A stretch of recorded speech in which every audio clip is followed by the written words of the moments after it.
Today we're going to be doing a review of Silk, and this one took a while to do.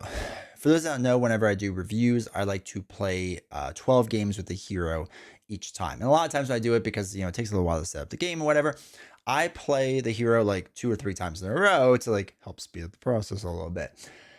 Here's the thing. Silk took a while. Black Panther took a while too. I explained in Black Panther's video. But Silk took a little while because I felt very tired after playing her every single time. I was very exhausted. And depending on how you like Marvel Champions, I think will dictate whether you like Silk or not. Because it felt like work. And work isn't always bad.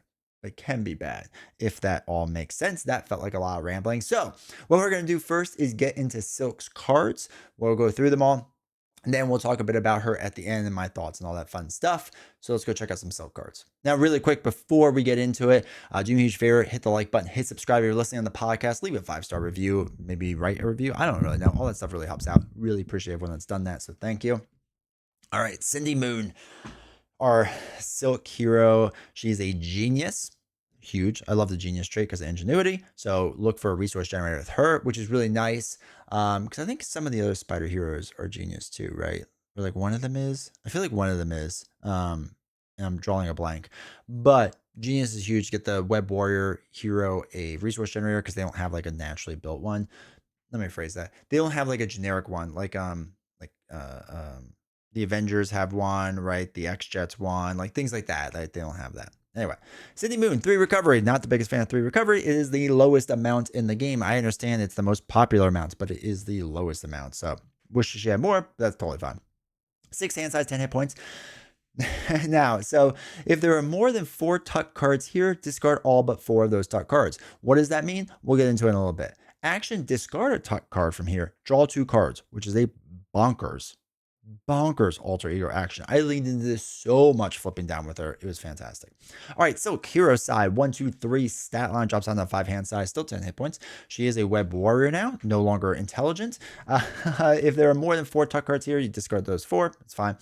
So, and people always wonder like, when does that trigger? Right? Like, is it like at the end of your round or in the phase or whatever? No, it's because it's a sentence by itself. It's constant. So it's the second you hit 5, you have to discard down to 4, right? Hopefully that makes sense. Or if you had 6, 7, somehow you got like 12, whatever.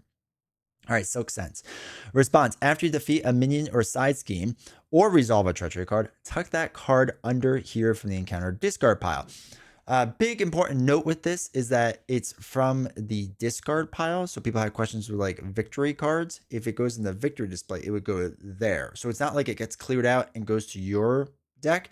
It would get cleared out, go to the discard pile, and then it would go to you. So victory cards, like there is no way you could like entrap victory cards to like keep them around. You know what I mean? So you can't do that. Just important note. So, all right, that's a lot of things to remember already. That it's minions, it's side schemes, and it's treachery cards. In the beginning, might have skipped on treachery cards a lot, not on purpose, because that doesn't help, but I did do that a lot. So, okay. So, Smooth as Silk. She has 2 of these cards. 0 cost event, hero action, choose enemy or scheme in play. Discard cards on top of the encounter deck until a card from the same encounter set is chosen here and is discarded. Tuck that discarded card under Silk.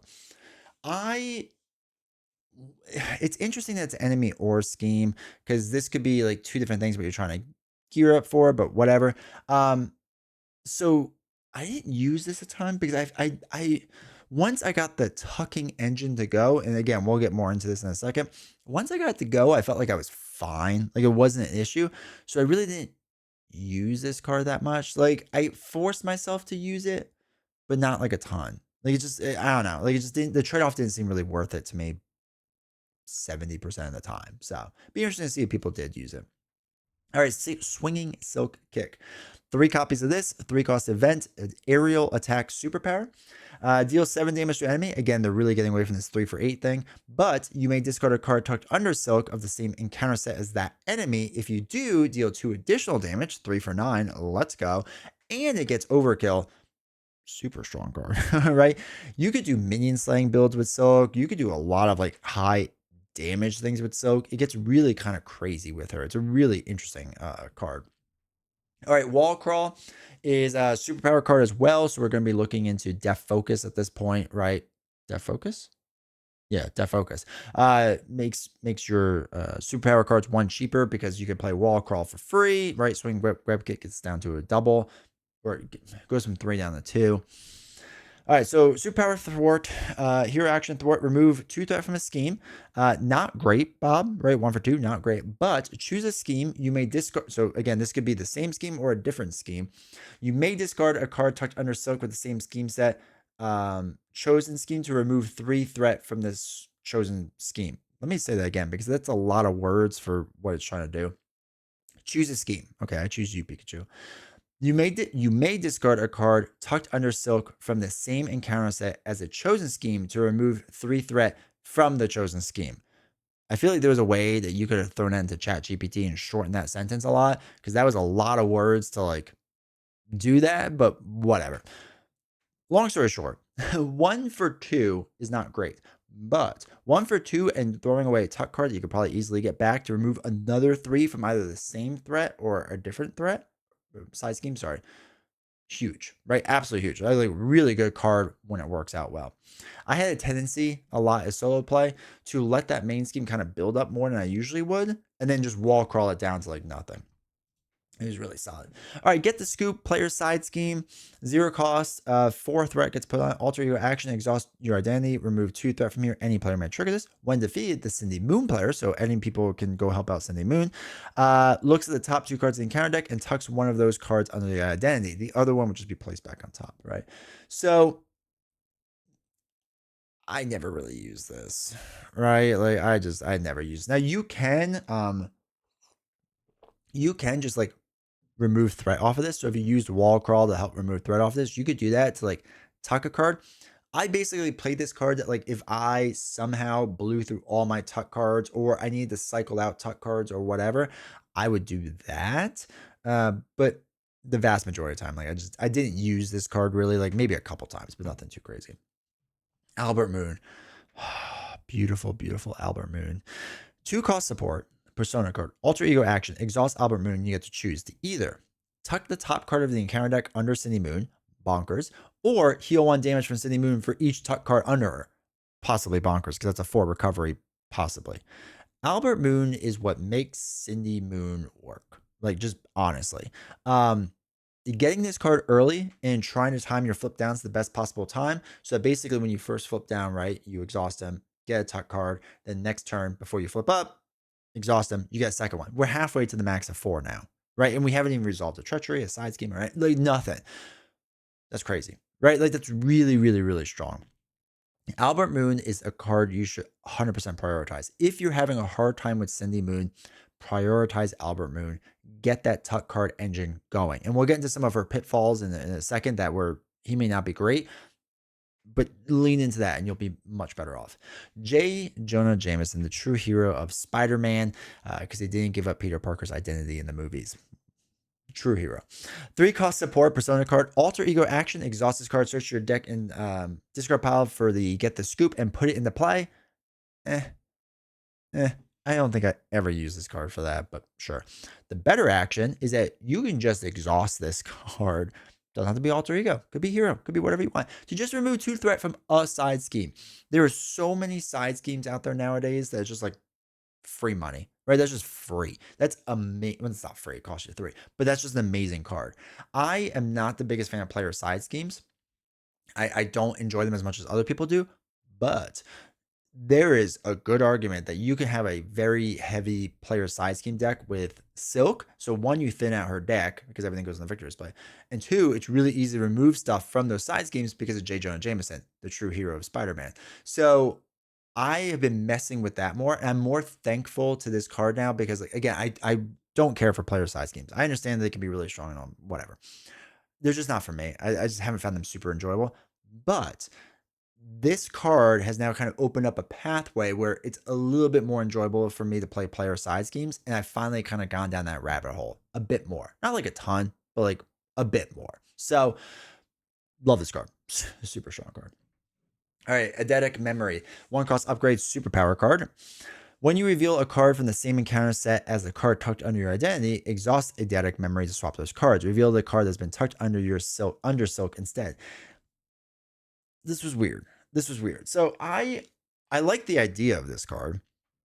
So essentially, if I have like a quote unquote standard card under my not quote unquote, if I have a card from the standard set under my hero, let's just say it's the I don't know, remove an upgrade one or something, caught off guard. I don't know. And I would get Shadow of the Past drawn, right? Instead of getting Shadow of the Past, I can switch Shadow of the Past with the other standard card that's tucked under me. So then I have to deal with removing an upgrade. Sometimes it works out well, right? There are times like when I play her against Ronin, there are certain Ronin cards I certainly don't want. So I'd rather get different Ronin cards. Like it lets you manipulate the deck a little bit. You still have to deal with the bad thing, but at least you know what the bad thing is. So like there's some positives to it. I don't know. It's a card I would play now and again. It's not something I would really lean into it. There's a couple times like it worked out in my favor, and I was like, oh man, I'm really happy I have this. And there were other times that like it'd be on the table and just sit there all game because like it didn't make sense to do a lot of things. I did like it for after you reveal a card from the same encounter set. Yeah, so I did like it for minions, right? There's certain minions when like you got like a strong minion in and you could swap it with a weaker minion. That I didn't mind, right? That I didn't mind. That actually worked out pretty well. And maybe that's the way to look at it. We're supposed to do maybe same with side schemes too. But the minion part of it was actually probably the most useful part of it. And I think I played that right. When you reveal it, because I always get panicky when I do these reviews, like, was I playing wrong the whole time? But when you reveal a card from the same encounter set as the card tucked on your identity exhaust, yeah, that's fine. All right, Organic Webbing. Really like this artwork. 2-cost upgrade, superpower card. So Silk now gets +1 to her threat removal, so it brings up to a 2/2/3 stat line. Hero action exhausts Organic Webbing. Discard a card tucked under Silk to ready Silk. She gains the aerial trait. I don't really care about the aerial trait. I didn't do much with her with aerial. But readying up Silk, yes, please. 100% of the time. Really liked it. The reason being is because she has the 3 defense stat line. So I found myself a lot defending, then discarding a tuck card because we're probably going to get them from a treachery or whatever. So I can ready up Silk to like attack or thwart whatever. And then she will defend and then ready up naturally and then defend the next turn. Like it's basically just getting a free defense for throwing away a tuck card that you're probably going to be getting nonstop anyway. It's really nice. Huge fan of that card. All right, Outwit, 2-cost upgrade. When Silk makes a basic attack, exhaust Outwit for this thwart. She gets +1 for each tuck card under her for the same encounter set as the thwarted scheme. Bro, like this opportunity is 6 threat removal for exhausting. Okay, like that's really good. Like that's really good and really strong. Obviously, it's a lot less if there's only 1 or 2. Whatever. Super strong. Spider Claws, 2-cost upgrade. When she makes a basic attack, exhaust Spider Claws. For each attack, or for this attack, she gets +1 attack for each card tucked under her from the same encounter set as the enemy. The attack gains piercing. Okay, this is another swinging for 6 card. That's crazy. That's crazy. That's crazy. I'm sorry, that's just crazy strong. Spider Reflexes. When she defends, exhaust Spider Reflexes for this attack, and she gets +1 defense for each card tucked under her. Possibility of 7 from the same encounter set. After the attack, tuck the top card of the encounter discard pile under Silk.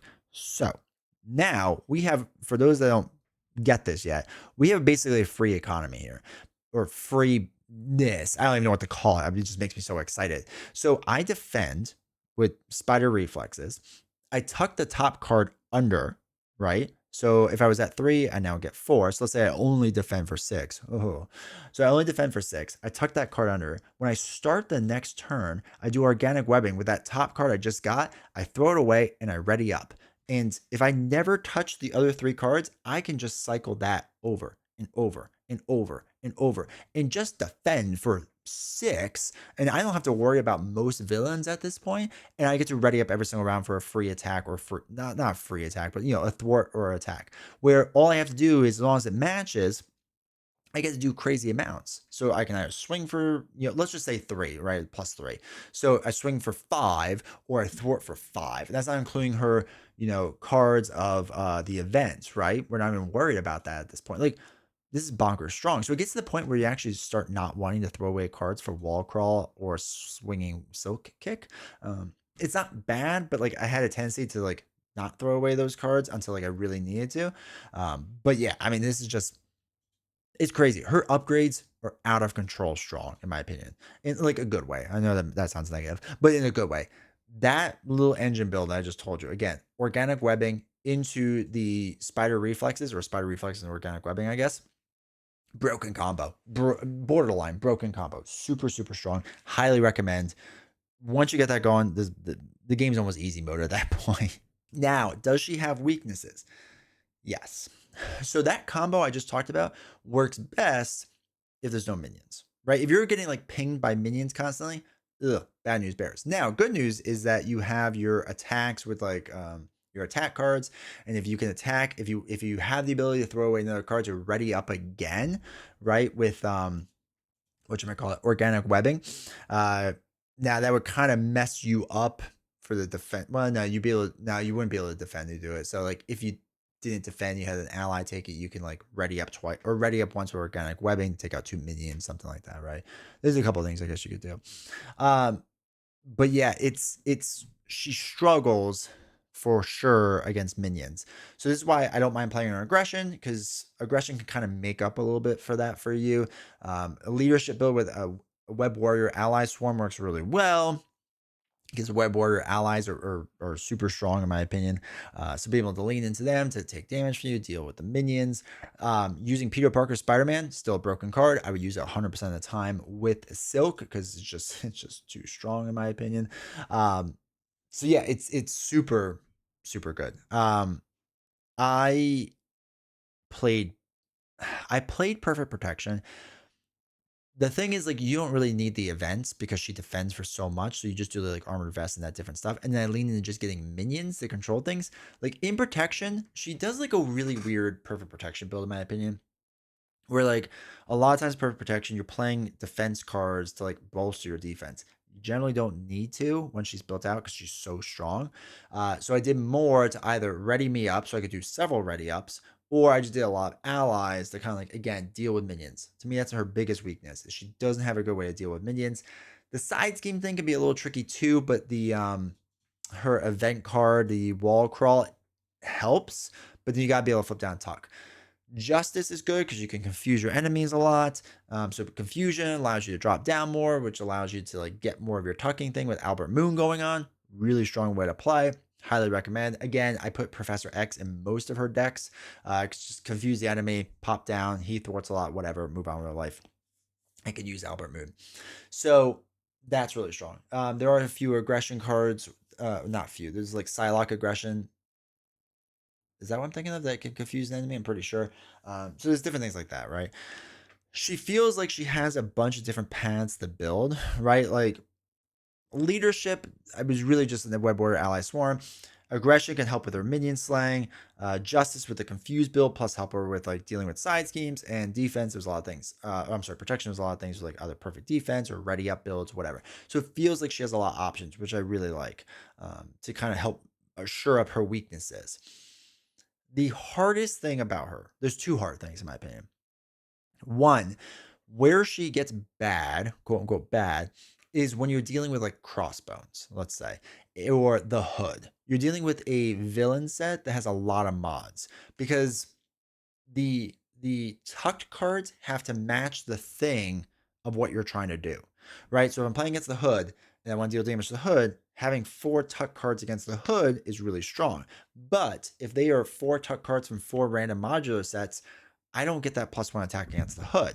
I also don't get that plus like 2 for any of the other mod things I'm dealing with, because they're all different tuck cards. Crossbones has 3 mod sets that he starts with, and plus another one or standard or whatever. So it's like 5 or 6, whatever it is, total different mod sets. Like it's really hard to play a villain like that, because it's hard to get like all of Crossbones' stuff. This is really challenging. I don't recommend her for those type of villains. You can do it. It's just it takes a lot more planning, and it's just a lot. It's just a lot going on. So I worry about that a lot with newer players and dealing with that. If you're struggling with her, pick a villain that doesn't have a lot of minions to start with and has like 1 encounter set, and that's it, or 1 mod set, because you don't want to be dealing with a bunch of different mod sets. You really don't. It just gets a little too rough. That's, I think, her biggest weakness. Her next one is getting the tuck engine going. So it does it takes a bit. It definitely takes a bit. It takes some planning, right? If you get Albert Moon early on, bam, we're right there. But all of her upgrades don't necessarily make sense until you get the engine going. Like, you still want to get the upgrades out there because once you get going, it's really good. But you have to get to that point. So, okay, you're prioritizing upgrades, but you have to still control the board state. So, like, now you can't play your events and stuff, which is whatever. Now you're also getting hit, right? Like, she gets strong as she gets more tuck cards that match whatever the thing is you're trying to do. To get it to that point is tough. Like, it's a lot of thought of just like, okay, I need to defeat, even if this minion doesn't make sense right now because there's a tougher minion, I kind of need to defeat this one because I need the tuck card so I can start dealing more damage and take out more like harder villains or whatever, right? Like, there's a lot of plan that go with it. The same with her hero ability, where it says like oh, after you defeat a minion size game or treachery. A lot of times I forgot about the treachery, right? And it's not a forced response, so you don't have to make sure you're not doing this. Like, if you have 4 perfect tuck cards and you get like a bad treachery, like a standard, where standard doesn't make sense to tuck almost ever unless you're just using it to ready up, you don't have to switch that tuck card with another tuck card. You don't have to do it if you don't want to. So that's important to know too. I feel like some people were doing that because they thought they had to. You don't. So the ceiling for Silk feels really high and really good. Like I said, once you get the engine going, bro, she's one of the strongest heroes in the game, in my opinion. I mean, she is up there, in my opinion. Like, I don't know if it's S tier, but it's pretty darn close, right? The problem is for the first, like, I don't know, quarter, maybe half the game, if you're struggling, you don't have that engine going, right? It feels like a slower Ironheart build out. Ironheart, my argument is Ironheart is the strongest hero in the game once she's built out, and it doesn't take that long to build her out. It's pretty quick. Silk, I don't think is as strong as Ironheart. I think she's up there, but I don't think she's as strong as Ironheart, but it takes probably like double the amount of time to build it out. So I can see a lot of the frustration that people would have with a hero like that. Here's the thing for me. Excuse me. I have talked about this a lot on this channel. We have a lot of heroes at this point, and I want heroes to do something unique, do something different, and I want to think. Like, I don't enjoy heroes as much that are just like very automatic. You just do this. Okay, so this happened. Like, of course we're going to do this. Of course we're going to do this. Silk feels like a thinky type hero. I have to plan out what I'm going to be using Silk Sense for, to like what cards I'm going to tuck, right? What am I going to tuck? What am I going to get rid of? What am I going to do with this? How am I going to work this in there? Okay, what is the perfect way to build out this engine to do these different things, to ready me up or not ready me? Like, there's a lot of moving pieces, and it's tiring playing her. It really is. But it's a lot of fun. This is one of the honestly, if not even in terms of strength or power, if we're just talking about like designed heroes, like how good they are, right? Just from a design perspective. And again, I'm not a designer, so massive grain of salt, right? Like, massive grain of salt. But if you were ask me some of the better designed, or at least at the very least most interesting designed heroes, Silk is near the top of the heap for me. I love this design. Like, I know in the past I've criticized a lot of Tony's designs, and Tony did Silk from my understanding. He crushed it. Like, he absolutely crushed it, in my opinion. Like, if his designs were like this all the time for heroes, I love it. I love Silk. This will probably go down as one of my favorite heroes in this game. Definitely top 10 for sure. I think she's phenomenal. I think she's a ton of fun. She's super interesting. I think she works in a ton of different builds. I like doing the whole tucking card thing. I like the decision making. I like the thought process behind it. I like that it's not automatic. There's so much that I like about it. I really do. And I've really enjoyed my dozen or so playthroughs of her. My only critique of it is that I'm really tired at the end of it, right? It's like playing Ashes Reborn. Ashes Reborn feels like a chess match when I'm done. Silk almost feels like that, right? And not in a bad way, just like I have to mentally prepare myself for that way. So I love this design. I really do. This is one of my favorite designs they've done in a long time. In a long time. I'm a big fan. And again, I don't want them to like ever really do this tucking thing again, because then it just like dilutes it, right? It doesn't feel as good. But it's good. It's really good. So I'm really interested to hear what other people think, because I feel like this has been a very mixed bag hero with Silk. And I get it. because the ramp up takes a while, because you can have feel bad moments if you're playing the wrong villain, in my opinion, right? Because there's so many moving pieces, and because you just feel like there's like overwhelmed almost. I like that, but I get that a lot of people want it. Like that seems fine to me, right? That really seems fine to me. So anyway, let me know your thoughts. Let me know your thoughts. Do you like her? Do you not like her? Let me know that in the comments. Like, subscribe, all that fun stuff. Really appreciate it. And if you're watching on the podcast, leave a 5-star review, leave a comment. Really appreciate it. Let me know your thoughts. See ya.